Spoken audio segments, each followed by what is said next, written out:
this issue around sustainable financing, our main deliverable, or what we feel would be a plus for us, is when we cushion everyone in terms of resources from dying from HIV.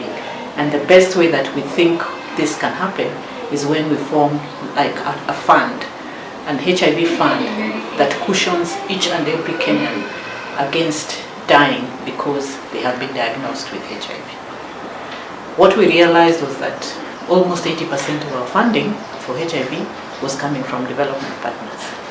Now, if we are not strategic, should the game change such that the development partners decide to move away from the HIV support, then the onus will be on us as government. And that's why we started thinking around sustaining financing for HIV. For us, we are looking at it as a moral obligation as a government that no Kenyan should be let to die because there is no financing for them, for treatment or prevention or whatever intervention we want to put into a cruise.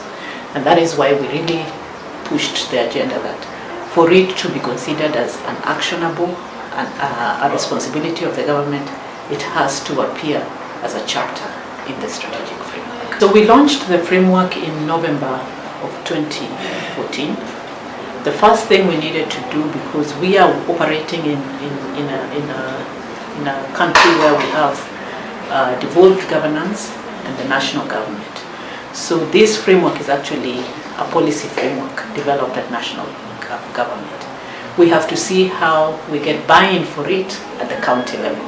So the first key thing we did was to disseminate the framework to the county level so that we get buy-in from the county governments on the importance of HIV for themselves and for their counties. So the first thing that we did, this was in the month of March, was to organize ourselves around sending copies of the framework and sending a team of different people to actually sensitize the counties around the framework. At the same time, we trained county officials on the interventions put in the strategic framework.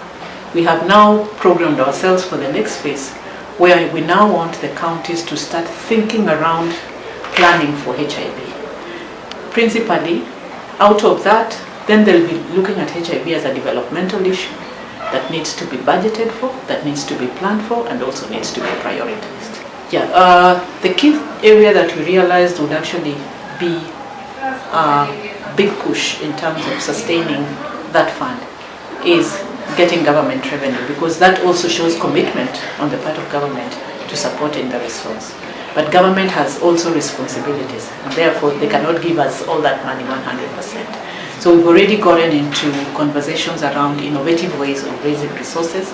We are looking at even our programs themselves and asking ourselves in which areas are there inefficiencies, so that we could actually reduce these inefficiencies, reduce the costs of doing business, and be able to get higher outcomes. We are also going as far as looking at issue of infrastructure bonds. We are looking at corporate social responsibility, and this is where we are trying to get the private sector to partner with us so that we can actually raise resources for HIV. And the key area that we're actually trying to see is how can we form an initiative through that partnership, working very closely with Pricewaterhouse, getting private sector players, can I call them the major companies, to come together towards an initiative of actually fighting HIV, particularly for children. For me, I was really excited when I got the nomination to sit in a global think tank for economics and HIV, to think around efficiency of the HIV programs and also the whole idea around sustainable financing. I think being selected to form part of that group was actually an indication that what we are doing here in Kenya has already been seen as a value addition to the thinking around ensuring that not only Kenya